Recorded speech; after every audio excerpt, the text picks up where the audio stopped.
আসসালামু আলাইকুম। এটিএন বাংলার গ্রামগঞ্জের খবরে সবাইকে স্বাগত জানাচ্ছি। আমি মারিয়া চৌধুরী। শুরুতেই বিআরবি কেবল সংবাদ শিরোনাম। ঈদের ছুটিতে টানা 10 দিন বন্ধ থাকার পর আবারও সচল দেশের স্থলবন্দরগুলো, আমদানি রপ্তানি স্বাভাবিক।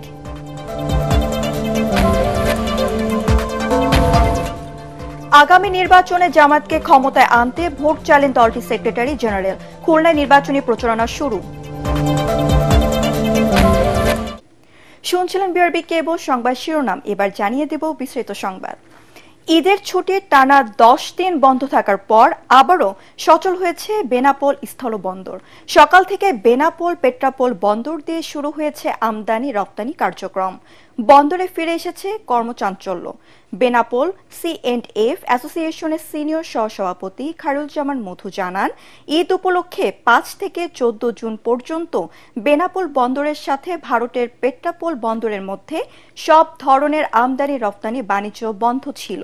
তবে দুই দেশের মধ্যে পাসপোর্ট যাত্রী চলাচল স্বাভাবিক ছিল। এদিকে চাঁপাইনবাবগঞ্জের সোনা মসজিদ স্থল বন্দরে টানা 10 দিনের ছুটি শেষে সকাল থেকে আবারও আমদানি রপ্তানি কার্যক্রম শুরু হয়েছে। এছাড়া শেরপুরের নালিতাবাড়ী উপজেলার নাকুগাঁও স্থল বন্দরেও টানা 10 দিন আমদানি রপ্তানি ও লোড আনলোড বন্ধ থাকার পর আজ থেকে কার্যক্রম শুরু হয়েছে। এই স্থল বন্দর দিয়ে বর্তমানে ভারত ও ভুটান থেকে শুধুমাত্র পাথর আমদানি করা হচ্ছে। তবে ভারতীয় পাসপোর্টধারীদের কাছে নাকুগাঁও ইমিগ্রেশনের চেকপোস্ট ঈদের দিন সহ গত 10 দিনই খোলা ছিল। বর্তমানে বিশেষ ব্যবস্থায় ভারতীয় নাগরিকরা এই পথে যাতায়াত করতে পারছেন।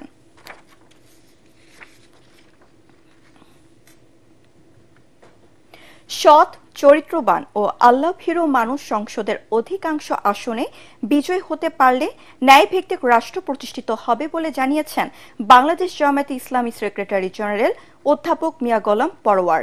আর তাই আগামী নির্বাচনে জামাতকে ক্ষমতায় নিতে জনগণকে ভোট দেওয়ার আহ্বানও জানান তিনি। হজ পালন শেষে দেশে ফিরে খুলনা 5 আসনের বিভিন্ন স্থানে পথসভা করে তিনি এসব কথা বলেন। এই আসনের সাবেক সংসদ সদস্য তিনি। এর মাধ্যমে আসন্ন জাতীয় নির্বাচনকে সামনে রেখে নির্বাচনী প্রচারণা শুরু করলেন তিনি।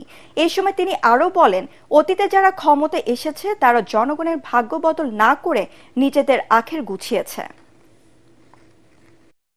একটি নতুন বাংলাদেশের জন্য আগামী 26 ফেব্রুয়ারিতে একটি নতুন নির্বাচন হবে।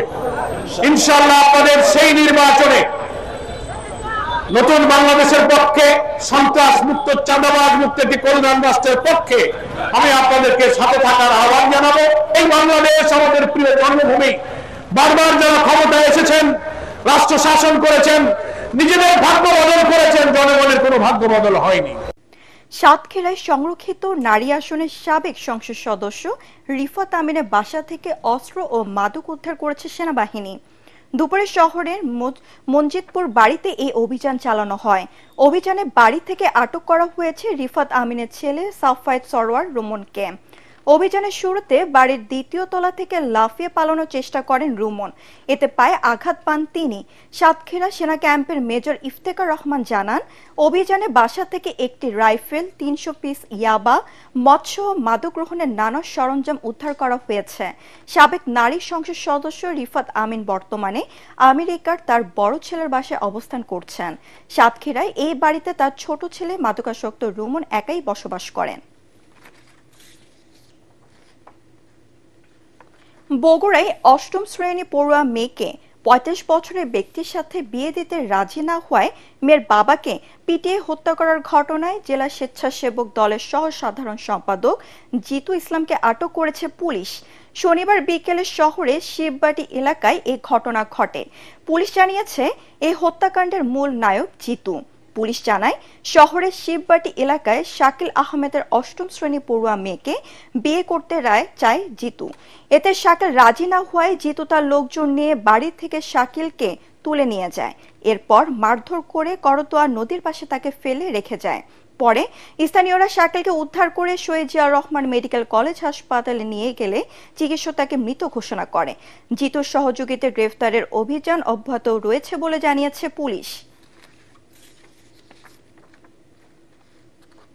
নারায়ণগঞ্জে রূপগঞ্জে আলোচিত ব্যবসায়ী মামুন হত্যার প্রধান আসামি জাহিদুল ইসলাম বাবু সহ জড়িতদের দ্রুত গ্রেফতার ও শাস্তির দাবিতে সংবাদ সম্মেলন করেছে নিহতের পরিবার। রূপগঞ্জ প্রেস ক্লাবে এই সংবাদ সম্মেলন করেন তারা। এ সময় তারা জানান, গত 10 জুন বিকেলে ভুলতা ইউনিয়নের ছাত্রলীগের সাংগঠনিক সম্পাদক সাব্বির হোসেন খোকাকে এলাকাবাসী আটক করে। স্থানীয় স্বেচ্ছাসেবক দলের আহ্বায়ক মাহবুবুর রহমানের ভাতিজা জাহিদুল ইসলাম বাবু তাকে ছাড়িয়ে নিতে হামলা চালায়। এই সময় বাবুর ছোড়া গুলিতে নিহত হয় ব্যবসায়ী মামুন। এই ঘটনায় 6 দিন অতিবাহিত হলেও পুলিশ এখনও মামলার প্রধান আসামি সহ কাউকে গ্রেফতার করতে পারেনি। 5 আগস্টের পর থেকে বাবুর অত্যাচারে এলাকাবাসী অতিষ্ঠ বলেও জানান ভুক্তভোগীরা।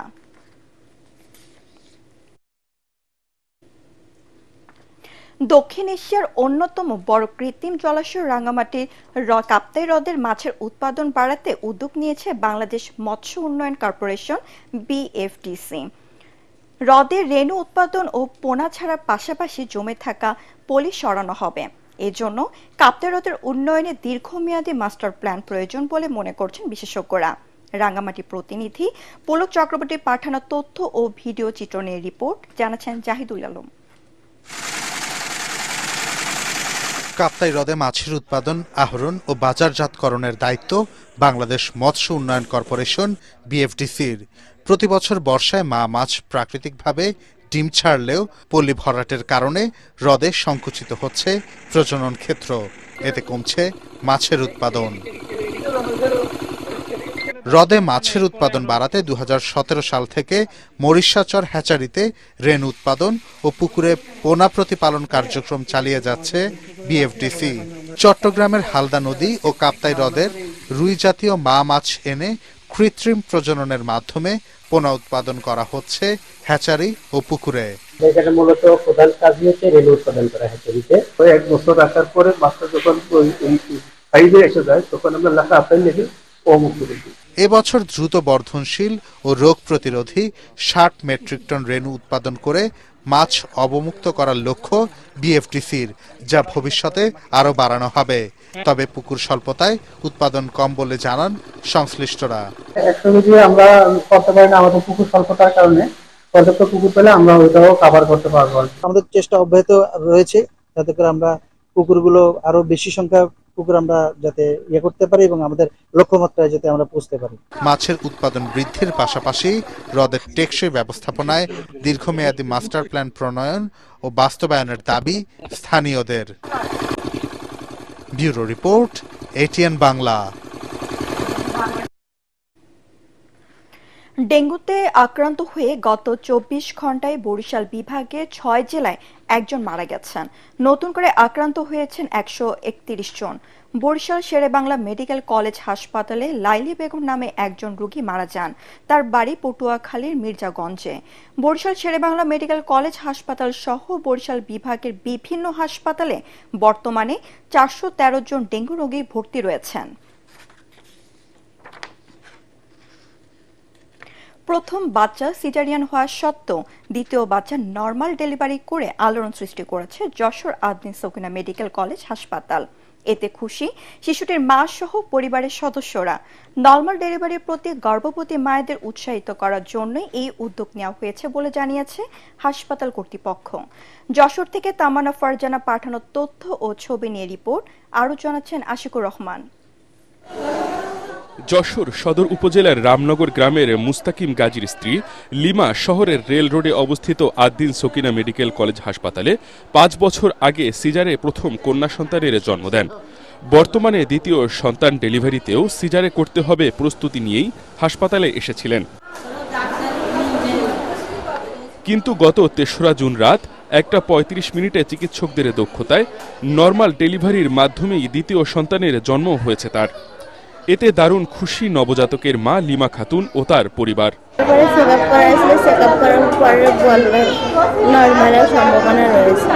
বলেছে কোনো সমস্যা মানে বাড়ির গার্জিয়ানরা তখন মনে করেন লাভ করার চেষ্টা করেছে, তারপরে আল্লাহ চাইছে বলে হয়েছে। মানে প্রথম সিজার হলে দ্বিতীয় বাইসা নর্মালে হয় না, অন্যান্য হসপিটাল বা ক্লিনিক এটা মানে মেনেও নেয় না যে সিজার আছে সিজারই করতে হবে। আর 8 দিন সেটা সম্ভব করেছে। আদ্দিন হাসপাতালের চিকিৎসকরা নরমাল ডেলিভারি করে উদাহরণ সৃষ্টি করেছে বলে মনে করছেন হাসপাতাল কর্তৃপক্ষ।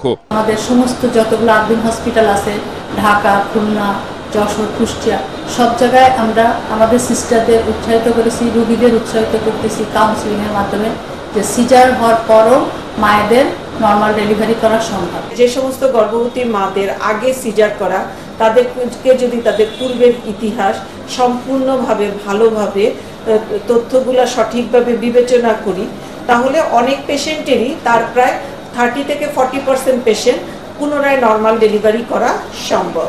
আদ্দিন হাসপাতাল নিরাপদ মাতৃত্ব নিশ্চিতে গর্ভবতী মায়েদের নরমাল ডেলিভারিতে উৎসাহিত করছে বলেও জানান তারা। Bureau report, ATN Bangla.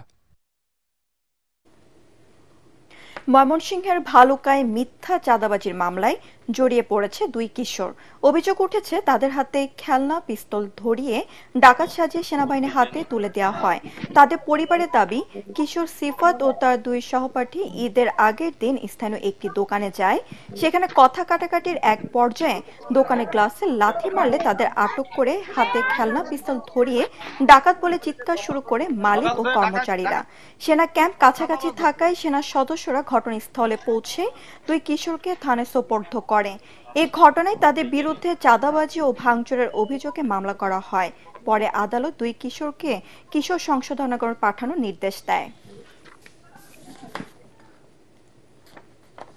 Jamalpur শহরে দাপুনিয়া এলাকায় সালিশে স্থানীয় প্রভাবশালীদের দাবি করা 50,000 টাকা দিতে না পারায় 7টি পরিবারকে সমাজচ্যুত করা হয়েছে। ভুক্তভোগীরা জানান, গত শুক্রবার দুপুরে দাপুনিয়া এলাকায় মোহাম্মদ মন্টু ও মোহাম্মদ মনসুরের মধ্যে ঝগড়া হয়। এই ঘটনায় ওই দিন রাতে দাপুনিয়া পশ্চিম পাড়া বকুলতরা মোড়ে সালিশ বৈঠক বসে। সালিশে মোহাম্মদ মনসুর মিয়ার কাছে 50,000 টাকা দাবি করে শামীম আহমেদ ও আমিনুল ইসলাম সহ কয়েকজন। দাবিকৃত টাকা না দিতে পারায় রাত 11টায় ঢাকঢোল পিটিয়ে ও মাইকিং করে 7টি পরিবারকে সমাজচ্যুত করা হয়। এই ঘটনায় শনিবার রাতে সদর থানায় লিখিত অভিযোগ করেন ভুক্তভোগীরা। জামালপুরের অতিরিক্ত পুলিশ সুপার ইয়াহিয়া আল মামুন জানিয়েছেন, স্থানীয়রা বসে দ্রুত সমস্যা সমাধান না করলে আইনি পদক্ষেপ নেওয়া হবে। জয়পুরহাটের কালাই উপজেলার বাখরা গ্রামে একটি বাড়ির সবাইকে বেঁধে রেখে ডাকাতির ঘটনায় মেহেদী হাসান ওরফে চিকন আলী নামে এক ডাকাতকে গ্রেফতার করেছে পুলিশ। জেলা পুলিশ সুপারের সম্মেলন কক্ষে প্রেস ব্রিফিংয়ে এই কথা জানান জয়পুরহাট পুলিশ সুপার মোহাম্মদ আব্দুল ওয়াহাব। গ্রেফতারকৃত মেহেদী হাসান চিকন আলীর বাড়ি খেতলাল উপজেলার আলমপুর গ্রামে। পুলিশ সুপার জানান, 2024 সালের 25 অক্টোবর রাত কালাই উপজেলার বাখরা গ্রামের কসিমউদ্দিন ফকিরের বাড়িতে সংঘবদ্ধ ডাকাত দল হানা দেয়।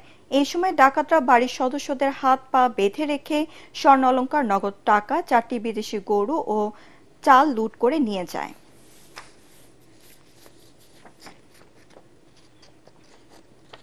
শরীয়তপুর জেলা ও দায়রা জজ আদালত চত্বর থেকে মাদক মামলায় 2 আসামির পালিয়ে যাওয়ার ঘটনা ঘটেছে। পরবর্তীতে হ্যান্ডকাফ সহ একজনকে আটক করেছে পালং মডেল থানা পুলিশ। দুপুর 1টার দিকে আদালত চত্বরে এই ঘটনা ঘটে। পুলিশ জানায়, সুরজ মাতবর ও দুলাল শেখ নামের মাদক মামলা 2 আসামিকে শুনানির জন্য আদালতে নিয়ে আসা হয়। শুনানি শেষে হাজতখানে নেয়ার পথে পুলিশের চোখ ফাঁকি দিয়ে হ্যান্ডকাফ সহ পালিয়ে যায় তারা। পরে এদের মধ্যে দুলাল শেখকে আটক করতে সক্ষম হয় পুলিশ।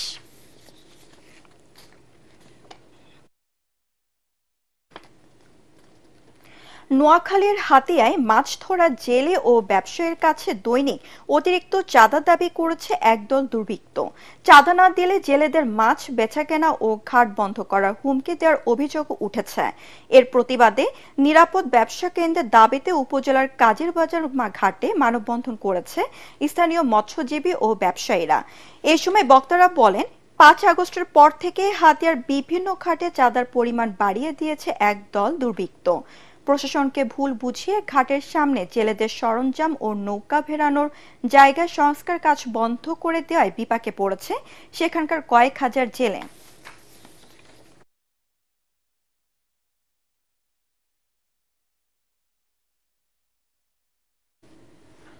পরবর্তী সংবাদ দেখার আমন্ত্রণ জানিয়ে এখনকার মতো শেষ করছি। এটিএন বাংলা সংবাদ ইউটিউবে দেখতে ব্রাউজ করুন youtube/এটিএন বাংলা নিউজ। ধন্যবাদ সবাইকে।